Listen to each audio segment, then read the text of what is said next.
Today's video, the Apple eMate 300. We got 20-minute videos on old technology, computers, laser discs, and some CDs. We got two little dogs licking their balls on the screen, and now it's time for the show. Hey guys, before we start this video proper, I just want to give a shout out to my friend Jack. This machine is actually on loan from him, and check out his channel, Why Do You Have This? Computer Reviews. If you like shorter videos with heavily comedic slant, check out his videos. He actually has a video on this very machine right here, so check it out. I will have a link in the description. Alright, so the eMate 300 is kind of a little bit out of my wheelhouse. I really specialize in gaming-oriented computer stuff. That's just what I enjoy, and that's what I like using these old machines for. And this is not a gaming device at all, so I'm not very familiar with this thing at all, but I still thought it would be cool just to look at. So if I mess up anything here, just correct me in the comments, because I am not very knowledgeable on this machine at all. So this is the eMate 300. It was not around very long. 1997 it came out. It was discontinued, I think, in February of 98. I think it was only like for sale for about 7 months, and then it was just axed. It's kind of like an evolution of the Newton. It's even part of the Newton family right here, Newton. So it's sort of a mix between a laptop and a PDF. Or it's kind of, you know, so think of it like a scaled down laptop. It was really meant for educational use and for not children, but maybe like schools or younger users. Although you could use it for other more serious tasks. But when we look at the specs of this thing, it is not powerful at all, even compared to its contemporaries in the time. But keep in mind, it really wasn't meant to be a powerhouse machine, or especially a gaming machine. I don't even know if you can play any games on this thing. I'm not really sure, but it is an interesting machine. Wasn't around very long, so I think this might have been sold exclusively to the educational market, although I'm not 100% sure on that. But yeah, it's very interesting. It's also, I believe, one of, if not the first, Apple product that kind of used that translucent color shells like we started seeing in the G3 models and the iMacs and whatnot. Right here, big on the box here, exchange data with Mac OS and Windows-based computers. So I believe it uses its own sort of operating system. But yeah, that's a big thing there, that you can exchange data with Mac OS or Windows, which is pretty cool. It's had a pretty long battery life, if I recall, like 28 hours on a full charge. It has a rechargeable battery. So let's just open it up and take a look at it. Actually, before we do that, let's take a quick look at the specifications on the box. Since this isn't mine and I'm not real familiar with it, I'm not going to be opening it up and taking a look at the board or anything. So let's take a quick look at the specs here on the box. It has a 25 megahertz ARM RISC processor. Very interesting. Again, not a powerhouse even for the time, 97. So we had some Pentium 2 was out. Even early Pentium 3s. I'm not sure if the Pentium 3 was 98. I think it was 98, but we did have some pretty fast, Pentium 2s out. To be fair, though, it is a different type of processor, so we can't make direct comparisons. So this 25 megahertz doesn't, directly compare to like a 25 megahertz 46 or something along those lines. So keep that in mind. But yeah, not an impressive number though for 1997. But again, this was not meant to be a powerhouse machine. The processor choice is interesting too, because it wasn't what they were using. It's not a Power PC CPU like they're using in the Macintosh. I don't even think that's a Motorola. It's not a 6800 CPU, and it's not an x86 CPU. So it's a different choice, which makes it kind of interesting. 3 megabytes of RAM. Again, not very much for 1997 at all. But I think it's, what's it say here, 1 megabyte of DRAM and 2 of flash memory and an 8 megabyte ROM, and this could be expanded. And other things, there's a speaker in there and all that other good stuff. Size and weight, it only weighed 4 pounds, so not very heavy.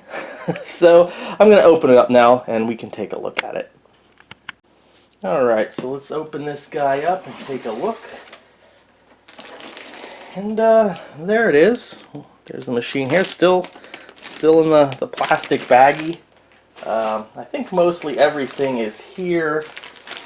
You know, paperwork. We've got the connectivity CD, so I guess you would put this in your maybe your Windows or your Apple Macintosh computer, and you'd use this software to link up with the eMate. What else do we have there? This comes out. We got, looks like that's the charger, power supply. Right, whoops, right there. Alright, so there's more goodies in there. We've got another, here's the manual to the connectivity CD, I suppose. What else? And, well, I was going to say, it's not as big as I thought it was, but it's still pretty hefty here. This is the user's manual for the eMate 300. That is hefty. And then there's another, see, the eMate 300 teacher's guide. So like I said, this was primarily intended for, you know, educational uses, schools and things like that. So I guess it makes sense there would be a teacher's guide. So let me put this stuff back, and then let's take a look at the machine itself. That's a lot of information there. So here we have the eMate 300. It's closed right now, and as you can see, it is all this kind of like translucent green plastic shell. We have the Apple logo here, and it was pointed out to me earlier that when closed, this computer kind of resembles the shape of a female derriere. It looks like a butt. It looks kind of like a butt in tight green spandex. But what does this look like to you? A laptop thing? Okay, what other than a laptop thing, does this resemble anything else to you? Doesn't look like anything. Breasts? No, what? Close. A butt. Doesn't it look like a butt? Oh no, it looks like a bust line, like boobs. Like somebody's shoulders, neckline kind of thing. Huh. Yeah, it kind of does. So, yeah. So there's the butt PC. So we're just gonna open it. Let's see here. It's a little button right there. Yeah, and then that releases the latch, and there we go. Okay, so here we go with this thing opened up. So we have the screen here. This is a monochrome screen. It's a green screen. Kind of resembles like the original Game Boy, at least from what I've seen. We have a little stylus pen here. So it is a touch screen. Take a look at this thing. Very nice.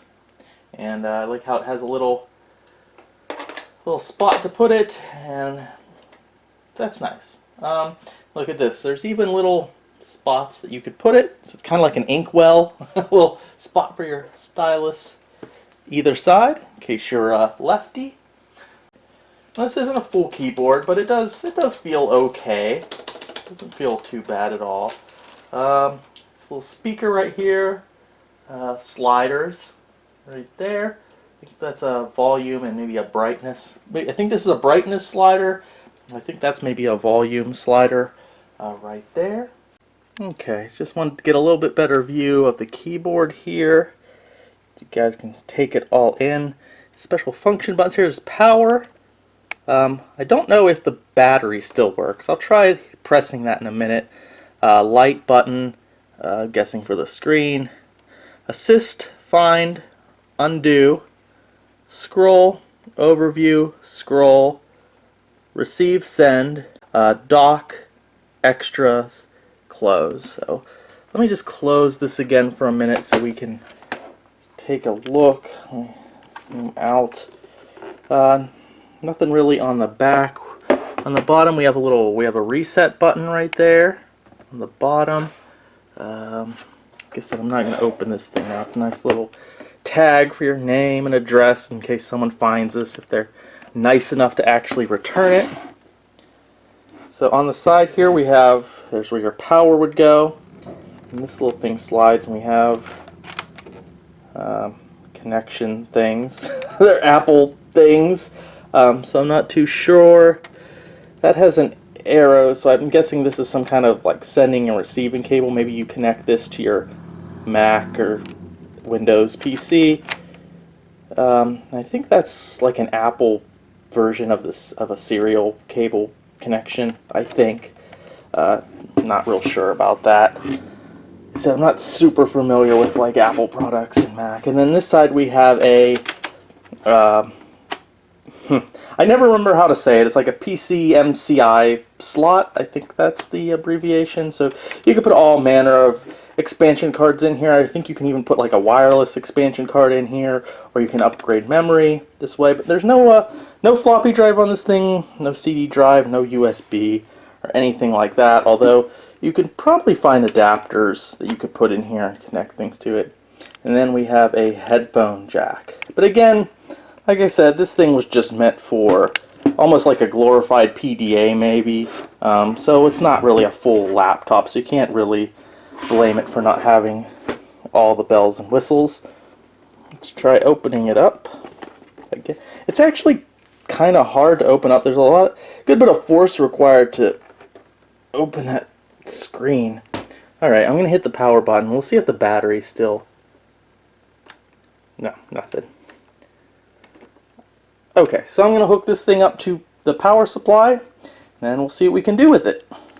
And we have a power LED right there, which is also, of course, green. Because why would it be any other color? Alright, so I'm going to hit power on there.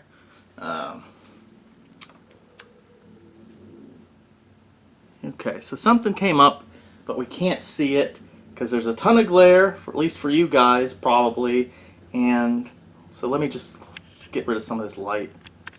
Alright, so hopefully that got rid of some of the glare, but because it's so dark, can't really see much. So let's try hitting that light button. And ta-da! There we go.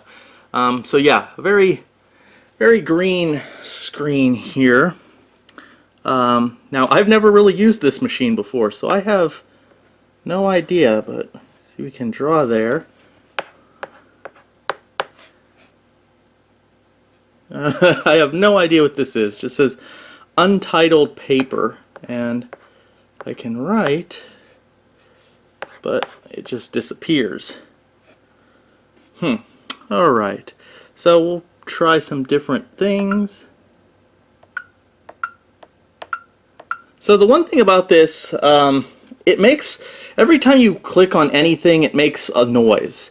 And the thing is, it's not a consistent noise either. So there's always like a little, it's almost like random, or the tone shifts a little bit. So I'm going to listen. Okay, okay, it's up all the way. Now it's being consistent, but okay, never mind. maybe, I swear it sounded different every time I touched it. Okay.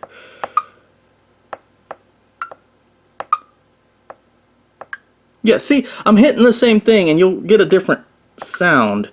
Now, as far as I can tell, there's no option to turn off the sounds or certain sounds. It's kind of an all or nothing thing with the volume slider. So it's basically sounds, like all sounds, or mute. As far as I can tell, maybe there's an option somewhere, but I have yet to find it. So yeah, let's see, let's do a new paper. Okay, edit. So I found this sort of home menu screen maybe. Again, I apologize, I'm just stumbling around on this thing, but I have no idea how this works. But you know, we have a clock, dock, we have a calculator, so tap calculator. 3 plus 3 equals 6. Okay, so yay, the calculator works. And then to close, well, I think we can just hit that to close it, but then we get this again. It doesn't go back to the menu. So I think there's a... trying to find a button. I don't even know how I got to that before. Extras, maybe? Yeah, okay. So hitting the extras button on the keyboard takes us to this screen. So we have classroom dock, tour, works practice, like the things you'd find in a little personal organizer, basically. Or with dates. You know, you could put dates into a calendar. I know this video isn't quite as entertaining as some of the other. I just don't know really what to say about this thing. It just kind of is what it is. I don't really have any experience with a Newton at all. The most experience I have with the Newton is in Under Siege 2. Steven Seagal used one to call his friend so his friend could tell the Pentagon that the train was taken over by terrorists. That is the extent of my experience with a Newton. Well, it is, I mean, 97, nice touch screen. I mean, the screen looks real nice. The green is kind of irritating. And I was a fan of the Game Boy, the original Game Boy, but this is greener than that. I think this would get on my nerves after a while, but it isn't too harsh on the eyes or anything. Something I do kind of like about it, I like how you can, so you can make a note, and you can go into this notepad, and you could say something like, oh, I don't know, you could just write normally, and then it kind of converts it into text. So for example, we'll just say, hello, world. Let's see how well it does that. And then it converts it. Well, it got hello right. Maybe you shouldn't write a whole sentence, but so we could write world. That doesn't, why doesn't that look right? That's supposed to be an L. I don't know why it's doing that. It's not perfect, but it is kind of neat. There's also a drawing program too where you can, it won't do it here, but you can make a circle and it will correct it and make it a perfect circle. Here it just turns it into a 0, but I find that there is kind of an art program here where you can make a circle and, you know, manipulate it and do all kind of things. Like I said, this isn't really my thing. I primarily game on these old machines, so I don't really do vintage word processing or anything like that. So something like this would have very little use for me, at least practical use. It's still, if you collect hardware just, you know, for just to collect hardware, this is pretty cool to have, actually, if you're a pure hardware collector. But as far as like usability, you know, this is one of those things that it looks good in the collection, it looks good on the shelf, unless you'd like doing vintage productivity software sort of stuff. I don't think there's any games for this as far as I know. Maybe there's some edutainment stuff, maybe. I don't know. I haven't done a ton of research, but yeah, it still is kind of cool here. I thought I saw preferences. I swear there we go. I just want to see what's in here. The prefs. So we got security. Oh, sound. Maybe. Whoop. Maybe there is an option in sound. Internal speaker. Alert sound bell. Volume. I think action sound effects will probably turn it off, and pen sound effects. So I guess there is a way to do it. So scratch what I said earlier. It's in the preferences under sound. It seems. I'm not going to test it. Handwriting recognition. Oops, it went to sleep. 1, 2, 1, 2, 3. It's probably a test. You know, you can align the pen and things like that. Modem. I don't know if there was ever a dock made for this thing. I don't know. So there's not really much else I can show you guys. So this is going to be a pretty short video, but yeah. There's also this too, this little quick sketch, which is kind of neat. Whoop, what happened? Still, there we go. I guess the screen turns off if you're not messing with it for a certain amount of time. But like, yeah, you can just draw, like I'll draw a circle and nothing happens. Okay. Yeah, see, it kind of sometimes it fixes it for you. But like, here's a triangle, and see how it kind of straightened the edges. Yeah, see? Sometimes it doesn't. Sometimes it works better than other. Yeah, see there, and it turned my not so great circle into a good circle. So, yeah, that's another just neat little thing. And that is the Apple eMate 300. I think these things are probably pretty rare. They weren't really made for very long, and I don't think they were super popular. It's kind of neat. It seems like it does what it was meant to do. If you're into gaming or, you know, stuff like along those lines, or actually having old hardware that you're actually going to use, you're probably not going to get much use out of this unless you want to grab one and take it down to your Starbucks and sit there and write a paper on this thing. You'll probably get some interesting looks. Probably have some people coming up and talking to you about it. So if you're one of those type of hipster types, I guess you could get some use out of it.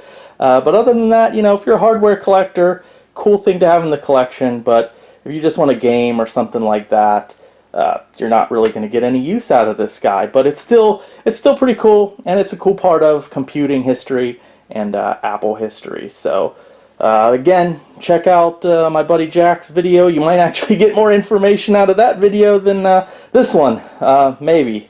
But thanks for watching. If you like this kind of content, let us know. If you have anything more to add about this particular machine, please let us know in the comments, and I'll see you in the next video.